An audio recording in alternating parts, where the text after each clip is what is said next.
Assalamualaikum warahmatullahi wabarakatuh. Waalaikumsalam warahmatullahi wabarakatuh. Bismillah, alhamdulillah, wassalatu wassalamu ala rasulillah Sayyidina Muhammad ibn Abdillah wa ala alihi wa ashabihi wa azwajihi wa dhurriyatihi wa ahli baitihi wa tabi'ahum bi ihsan pada seluruh jamaah webinar ya. Ada Mas Fajrul, ada Dr. Abdullah, ada Dr. Islah, ada Gus Rizkil, dan semuanya ada Mbak Amalia Abdullah. Ini kita berbicara tentang sesuatu yang tadi banyak dibicarakan dan banyak disinggung tentang disinformasi, misinformasi. Ini sebenarnya kan tentang perjalanan hidup manusia. Jadi manusia hidup itu dibekali sesuatu yang namanya akal. Jadi akal ini adalah bekal buat manusia. Jadi ada perbedaan dengan makhluk yang lain. Manusia disebut hayawanun natik, hewan yang berakal. Tapi pada saat manusia itu diciptakan, akal itu juga dibekali perangkat yang namanya jasad atau fisik. Baru setelah itu difasilitasi oleh Allah. Jadi walladzi khalaqalakum ma fil ardi jami'ah. Bikin semua yang ada di muka bumi ini untuk manusia. Nah, seiring perjalanan waktu, manusia ini punya mekanisme tersendiri. Pertama, manusia menggunakan apa yang ada di dalam dirinya. Nah, yang di dalam dirinya pun ini sudah bisa melakukan hal yang baik, juga melakukan hal yang buruk, tanpa alat bantu. Tangan, ya bisa dipakai mijet. Pada saat yang sama juga bisa dipakai mukul. Mulut bisa dipakai makan, pada saat yang sama bisa dipakai gigit. Kaki bisa dipakai jalan, pada saat yang sama juga bisa dipakai nendang. Itu era awal manusia dengan alat bantu yang paling sederhana. Setelah itu manusia mampu dengan akalnya, mampu membuat alat bantu. Ya, mampu membuat alat bantu. Berburu mulai menggunakan anjing. Gunakan hewan di sekitarnya. Manusia mulai agak lega. Karena terus berburu sudah bisa menggunakan anjing. Berburu bisa menggunakan harimau. Tapi pada saat yang sama, anjing juga dipakai untuk menjaga kehidupan agar tidak diganggu yang lain. Pada saat yang sama, ketika dia sudah capek dengan mulutnya, dia memelihara burung untuk membangun keindahan-keindahan. Sampai di generasi berikutnya kemudian melahirkan alat bantu. Manusia bisa menggunakan tangannya untuk membajak. Pada saat yang sama manusia bisa menggunakan sapi untuk membajak. Manusia mulai tenang ini. Karena semakin banyak alat bantu. Sampai akhirnya manusia di satu generasi mampu menggunakan jin untuk menjadi pembantunya. Teknologinya mampu menghasilkan jin. Ada yang jin yang dipakai untuk kebaikan. Nabi Sulaiman membangun peradaban, motong kayu, membantu. Tapi pada saat yang sama ada jin disuruh bunuh orang. Lahirlah santet, lahirlah sihir. Jadi itu teknologi.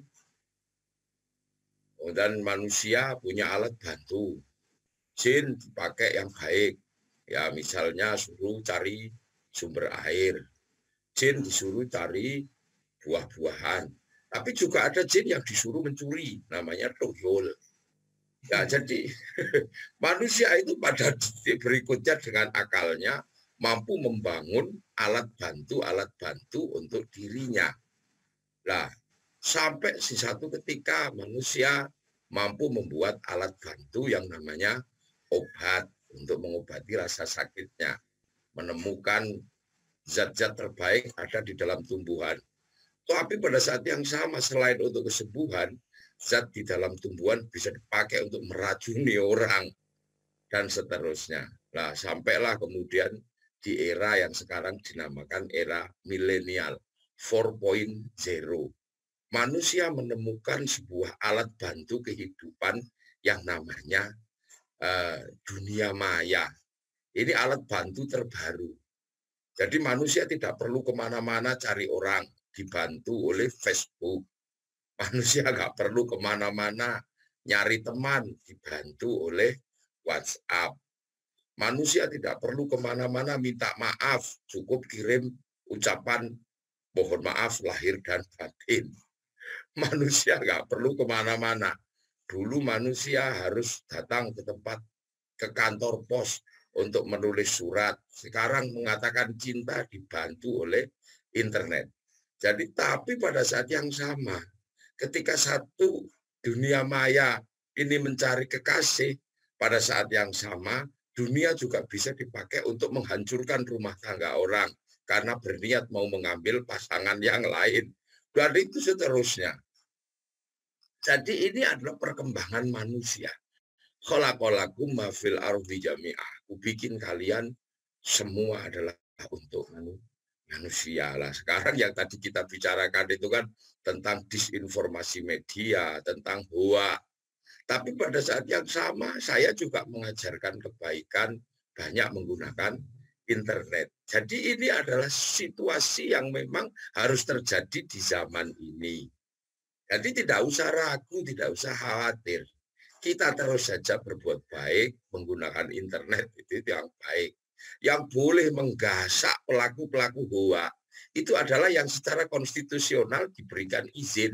Siapa? Negara. Nah, tolong makanya Mas Fajrul sampaikan kepada negara. Kalau saya tak temu orangnya, tak tempeling, walaupun saya benar, bisa ditangkap polisi. Itu dokter Islah itu walaupun benar kemudian nyari hoax ketemu tonyo gitu tetap aja dia dihukum, apalagi kalau di visum.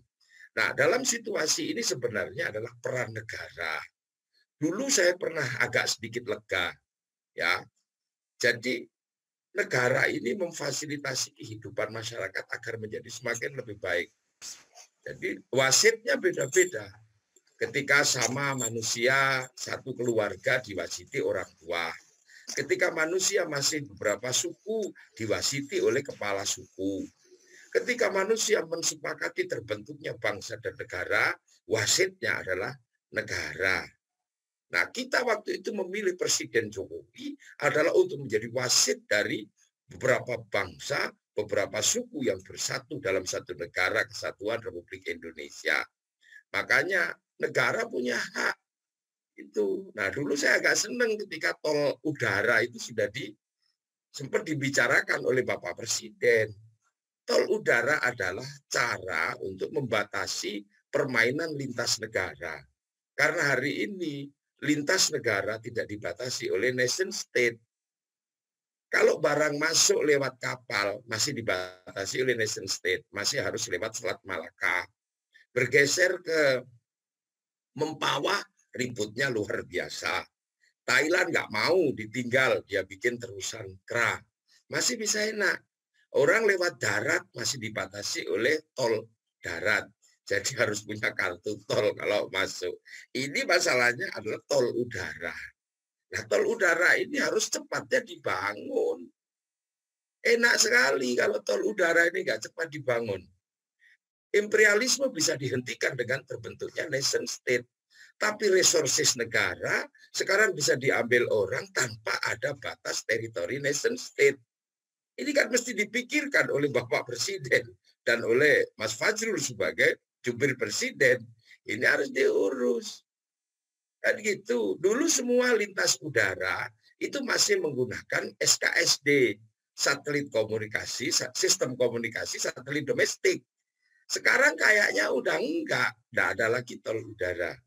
Cina bertindak cepat. Contoh sederhana misalnya Amazon diambil alih sama Alibaba. Facebook diambil alih sama QQ dan Ren. WhatsApp diambil alih sama WeChat.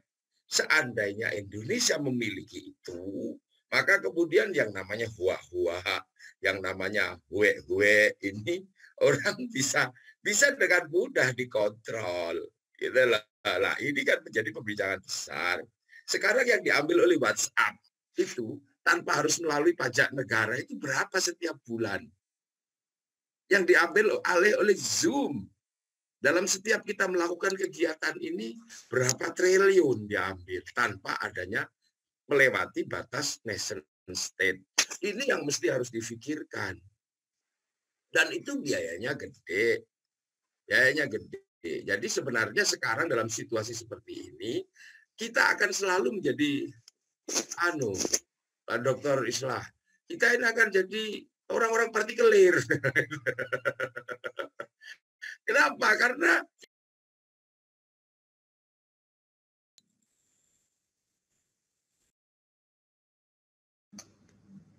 mati mic-nya Kiai. Pak Kiai mic-nya mati.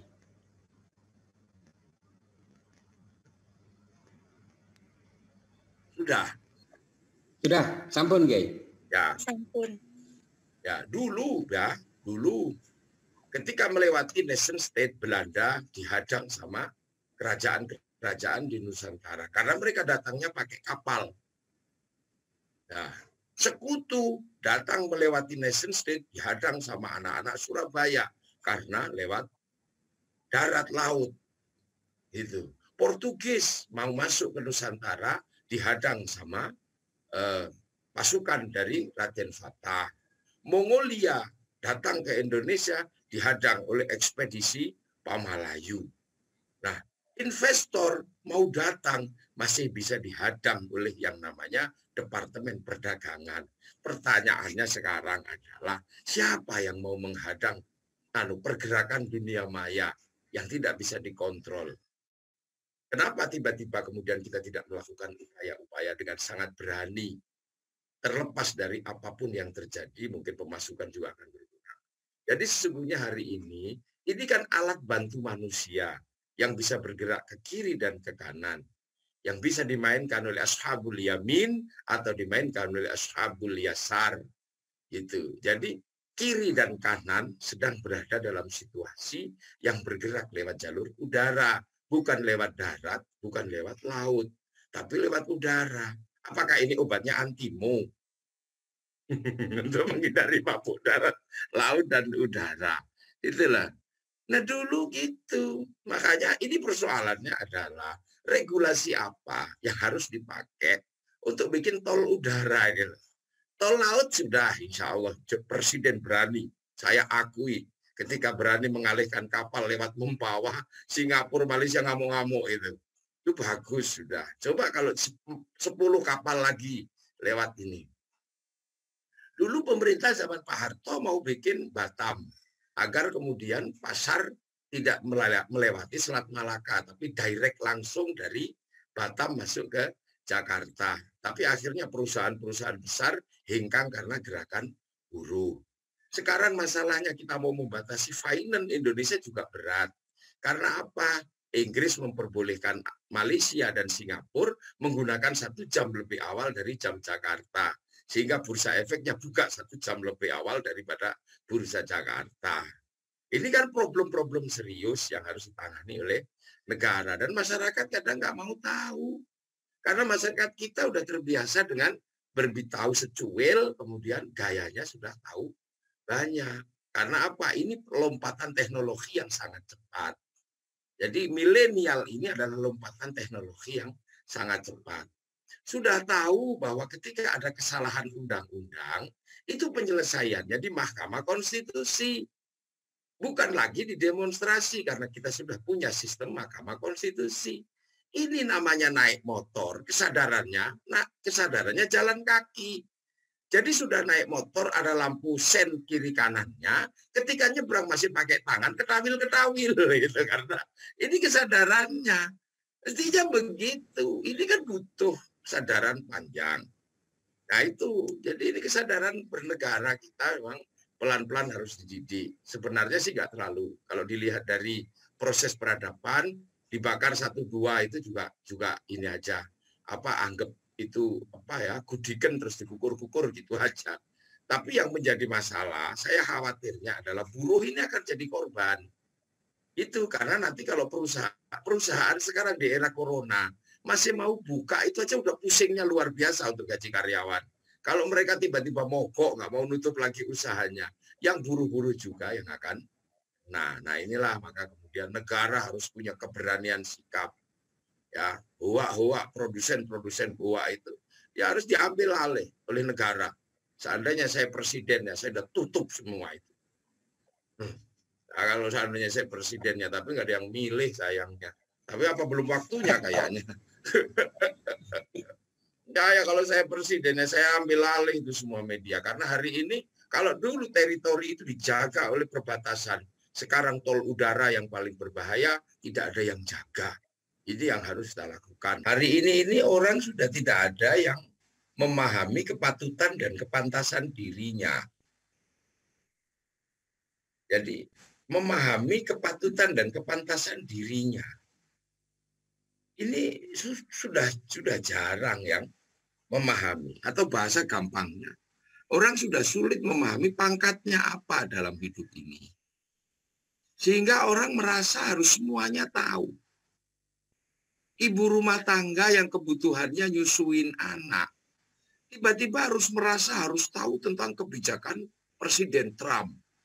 Akhirnya dia selancar.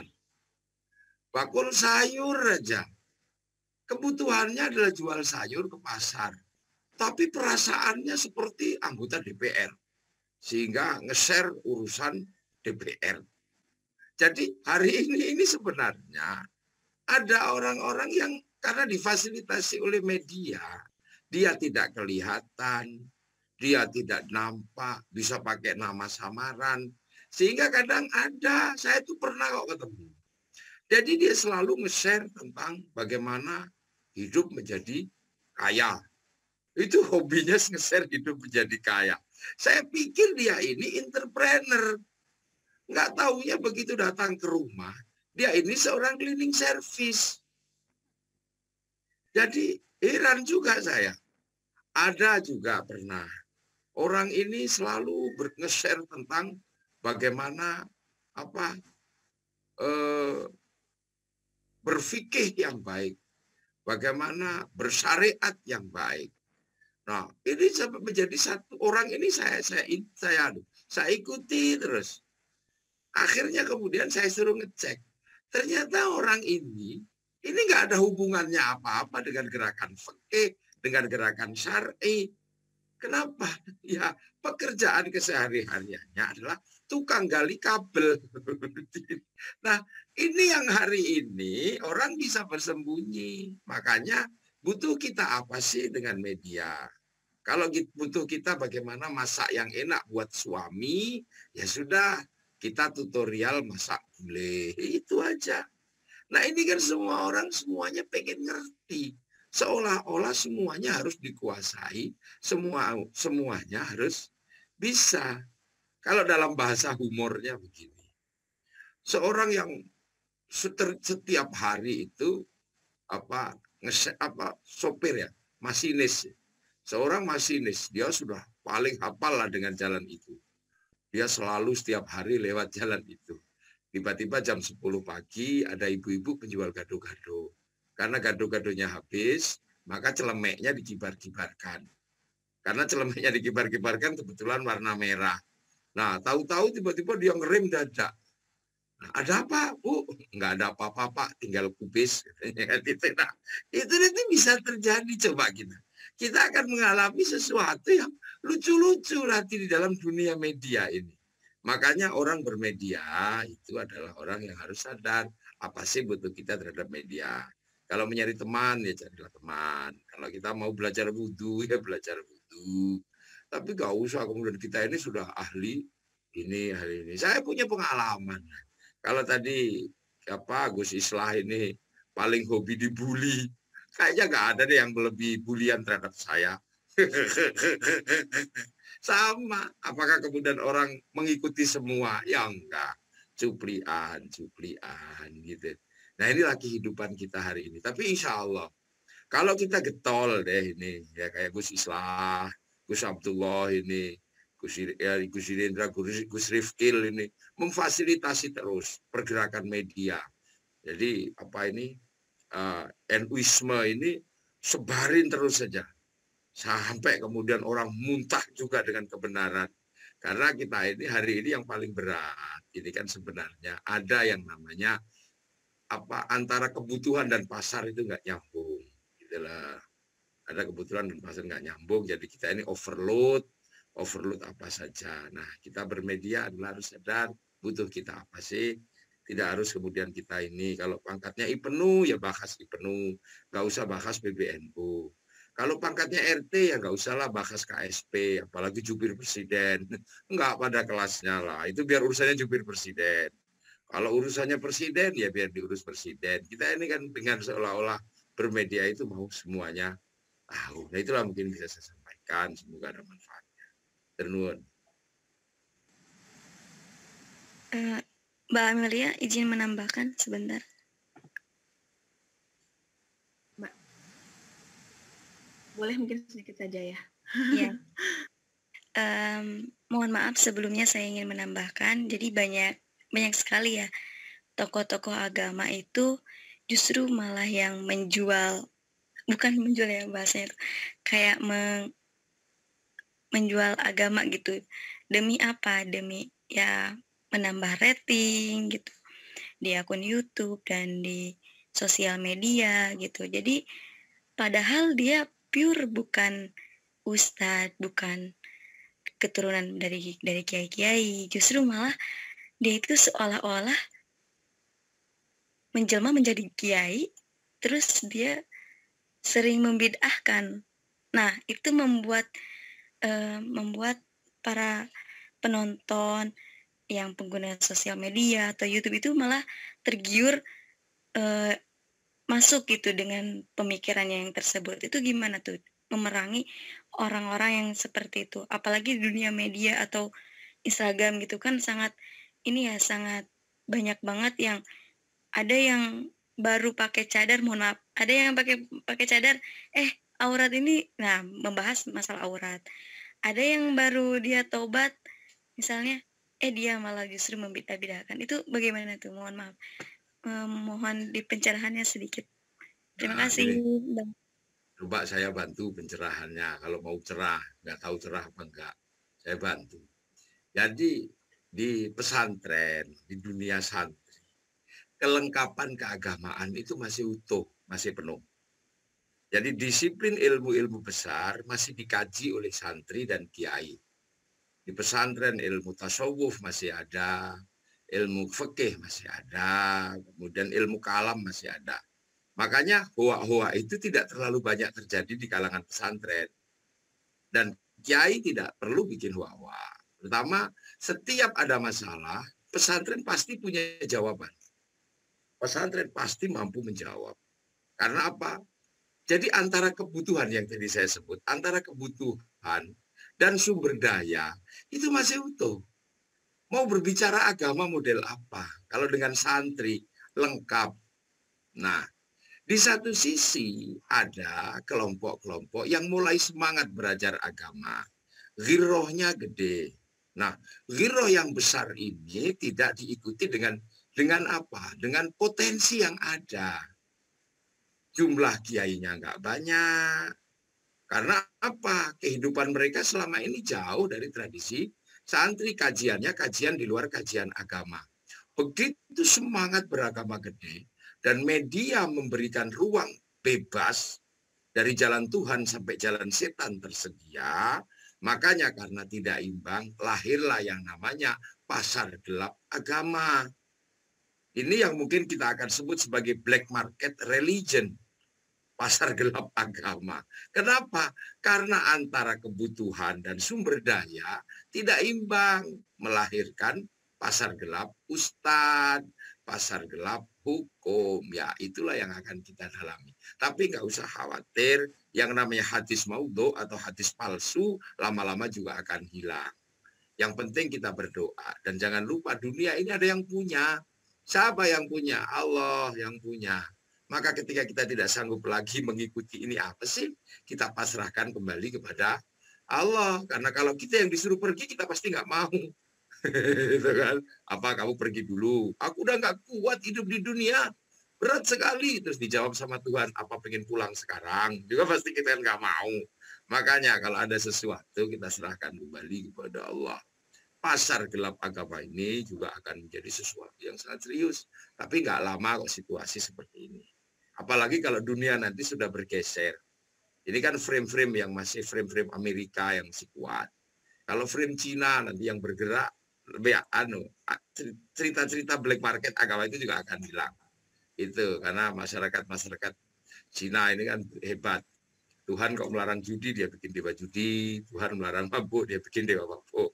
Tuhan terlalu berkuasa, Sun Gokong naik, dia obrak-abrik kerajaan Tuhan. Nah itu kan nanti era itu kan sebentar lagi lah. Saya pikir kok nggak lama lagi era itu. Kenapa? Karena The Forbidden Kingdom itu film yang ada di Cina dan yang disutradarai di beberapa orang Amerika, bahwa tongkat Sun Gokong sudah diserahkan oleh anak Amerika. Jadi orang Amerika sudah menyerahkan tongkat Sun Gokong. Film 2020 sudah menjelaskan bahwa Amerika sudah mulai nyerah dengan Cina. Ya sudah, yang selamat Cina.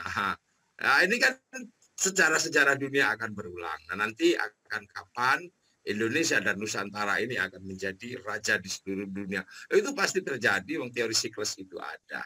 Ini adalah eranya, jadi nggak usah terlalu risau. Mari kita berjuang, ini eranya media, gunakan media sekuat tenaga. Dulu eranya demit, kita gunakan demit sebaik mungkin.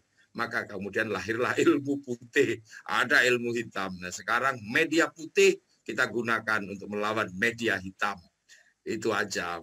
Semuanya ini sekarang. Ini yang banyak yang ikut itu orang-orang awam atau yang dikatakan ini adalah ulama cilet-cilet ini. Tahu kalau di istilah di Aceh, tengku cilet-cilet. Ini yang banyak tampil.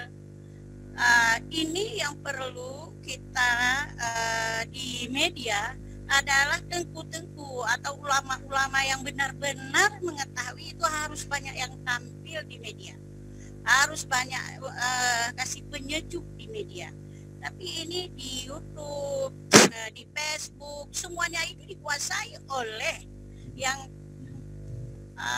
oleh banyak yang radikal itu. Jadi waktu itu terpengaruh sekali bagi orang-orang awam itu. Kalau di pesantren bisa ada kiai, tapi kalau ini kiainya ini semuanya ini digital semuanya sekarang yang dipegang. Inilah yang harus diatasi oleh pemerintah. Bagaimana digital itu harus akurat dengan berita-berita yang akurat. Ini kan hoax. Jadi kalau masyarakat nggak tahu hoax dia, maka makin hoax, makin itu yang mereka simpan.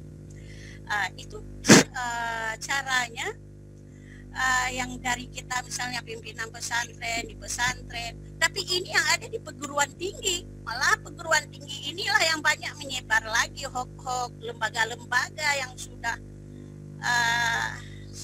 ada ya, itu yang suka. Ini yang harus kita hadapi.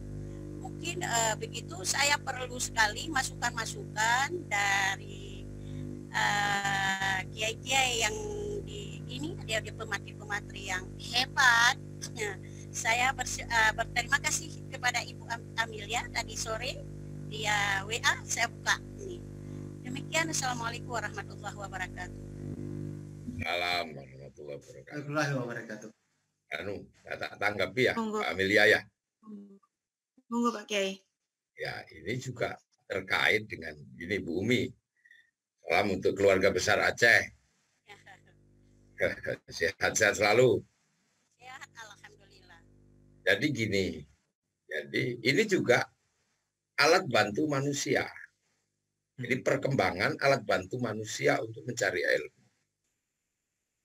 Nah, ilmu hari ini bisa didapat dari siapa saja.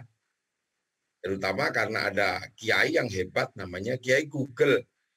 Ya, ada Kiai Google ini hebat ya.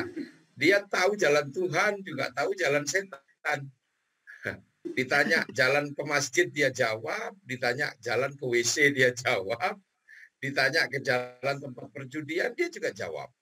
Nih, nah, sehingga orang bisa mendapatkan akses apa saja. Ini zaman nggak bisa dihindari. Ya, jadi orang bisa belajar dari apa saja. Dulu orang jatuh cinta, itu pasti butuh kertas warnanya pink, yang baunya bau mawar, bukan bau melati. Kemudian butuh alat bantu namanya Pak Pos. Ketika nempelkan perangko butuh bantu namanya ludah. Nah, itu hilang.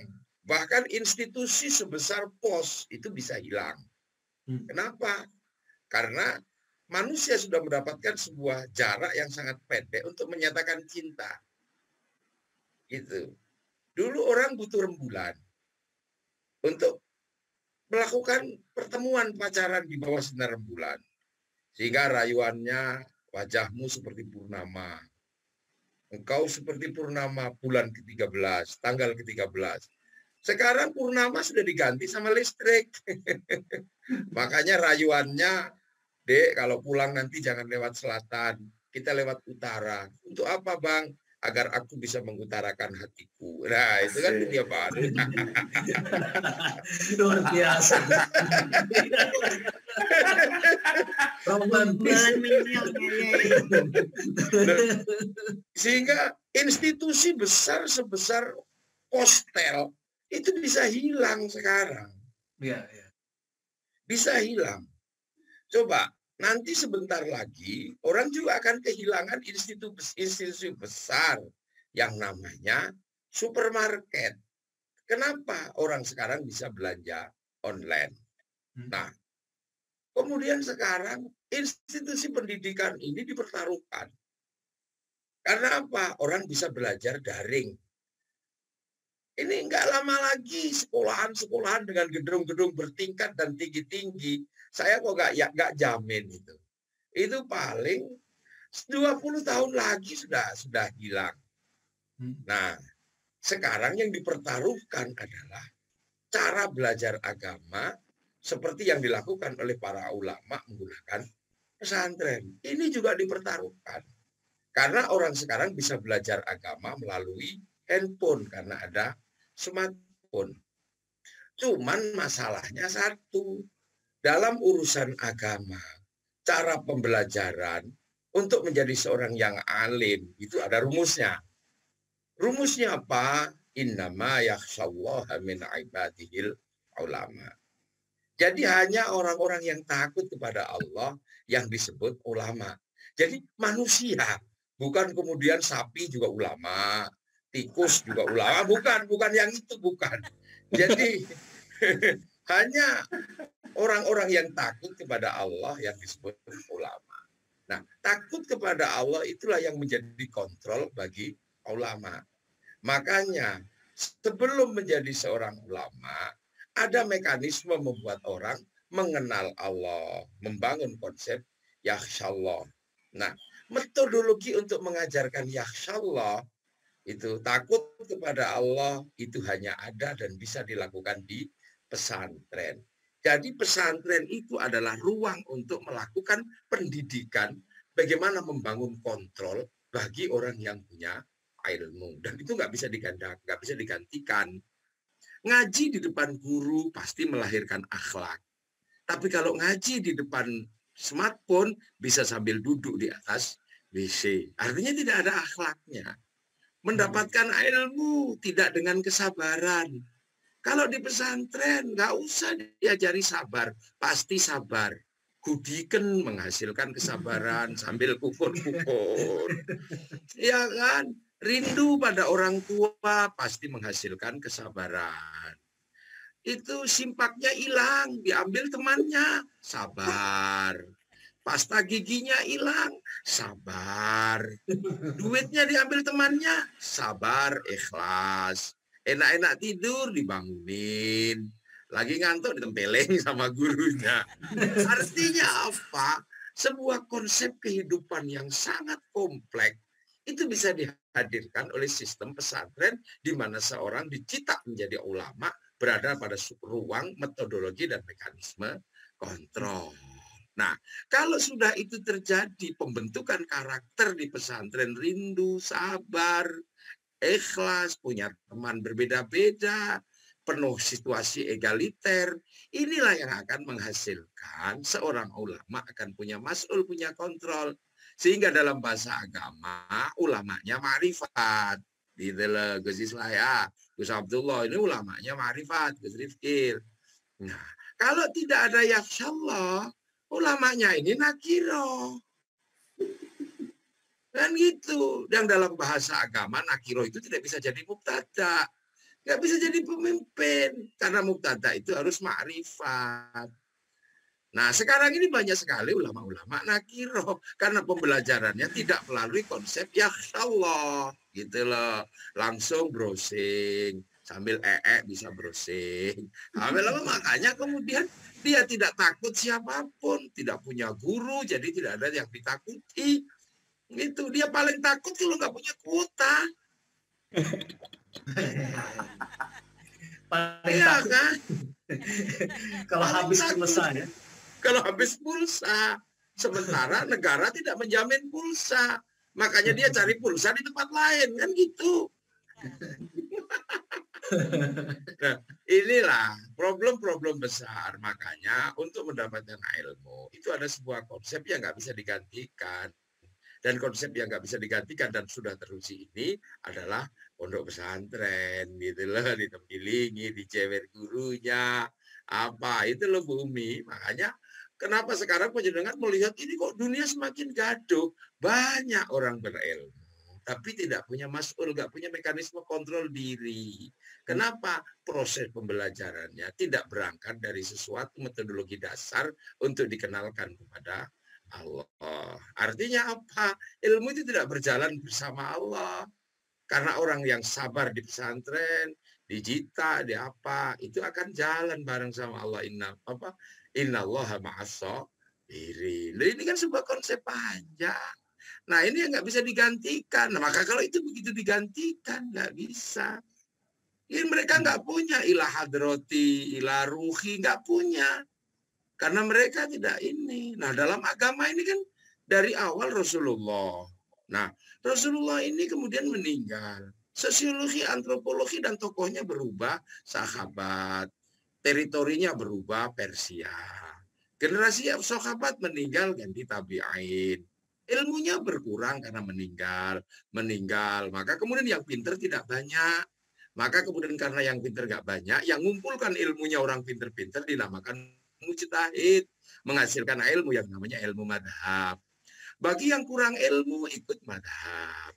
Tapi ulama-ulama juga nggak bisa mikir sendiri, ikut ulama madhab. Sehingga syar'i jalan besar terus berjalan.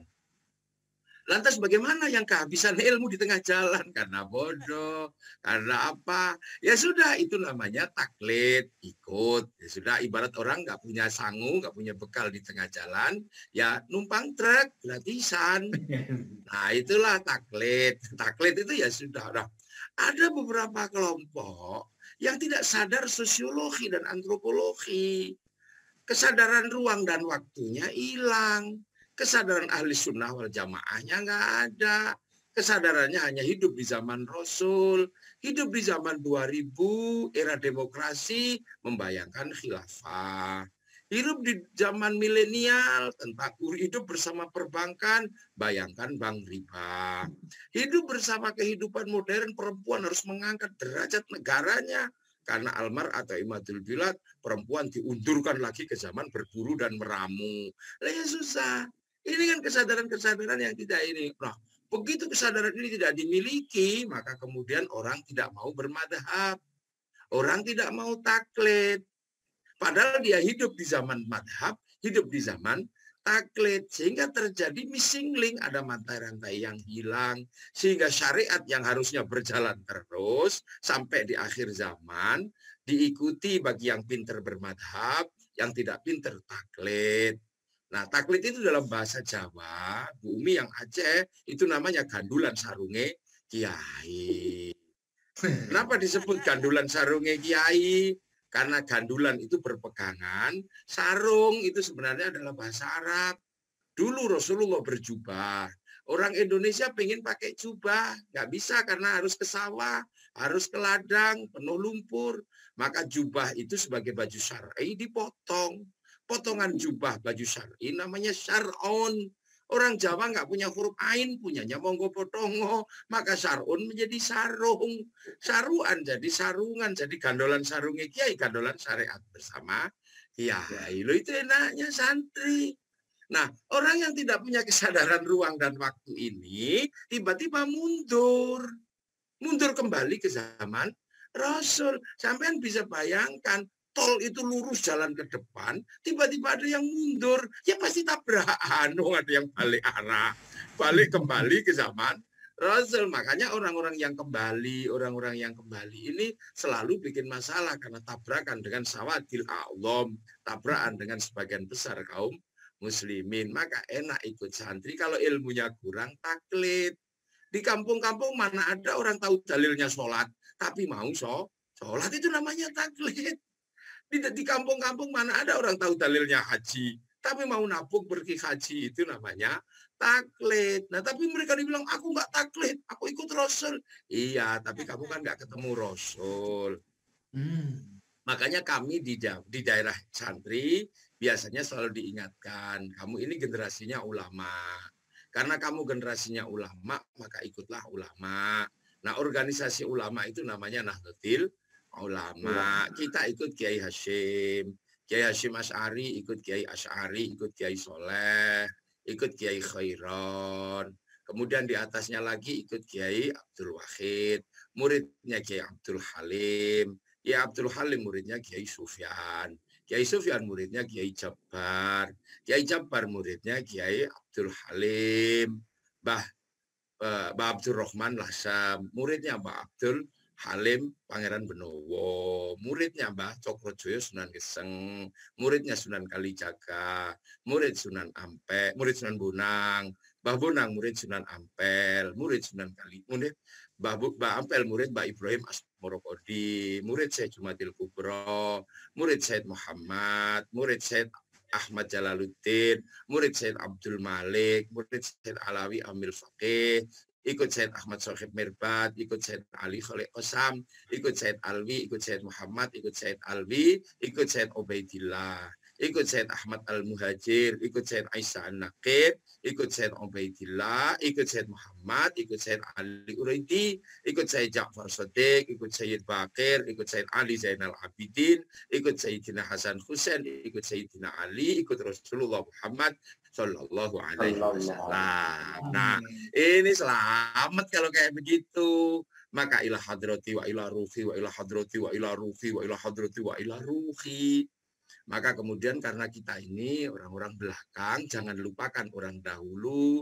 Walladzina ja'u min ba'dihim yaquluna rabbana ighfir lana wa li ikhwanina alladzina sabaquna bil iman. Yang belakang ini selalu berhubungan dan mendoakan yang lebih dulu yang bawah iman. Nah, tradisi keilmuan seperti ini hilang. Padahal mereka di kampus, tadi Ibu sebut, mereka kalau berbicara tentang pengetahuan nggak boleh lepas dari ibit, objek, Lokcit. Tapi begitu ikut agama dia nggak mau ikut ibit opcit. Dia langsung ikut Rasulullah. Ini ke sumber primer, opcitnya mana? Lokcitnya mana? Ibitnya mana? Nyusun skripsi nggak pakai daftar pustaka. Itu nggak bisa lulus. Tapi dalam agama tidak pakai daftar pustaka. Ini kan orang konslet ini sebenarnya. Loh, jadi yang ilmiah itu santri. Yang ilmiah itu santri. Perguruan tinggi juga ilmiah. Produk santri masih ilmiah, produk perguruan tinggi sudah mulai tidak ilmiah. Merasa benar sendiri sejajar dengan ilmu di waktu awal. Nah inilah, makanya pendidikan modern itu bermasalah. Kenapa? Karena Auguste Comte mengatakan masyarakat itu klasifikasinya 3. Masyarakat animis dinamis, itu adalah masyarakat percaya benda-benda. Masyarakat religius, masyarakat teologi, masyarakat percaya Tuhan. Dan masyarakat yang bisa meninggalkan Tuhan disebut masyarakat modern. Maka jangan ramah dengan kalimat modern. Karena kalimat modern adalah kalimat di mana manusia bisa berpisah dengan Tuhannya. Nah, kan? Makanya yang pesantren masih ilmiah. Ini yang jadi masalah. Makanya ya tolong ini pikirkan bagi para dosen.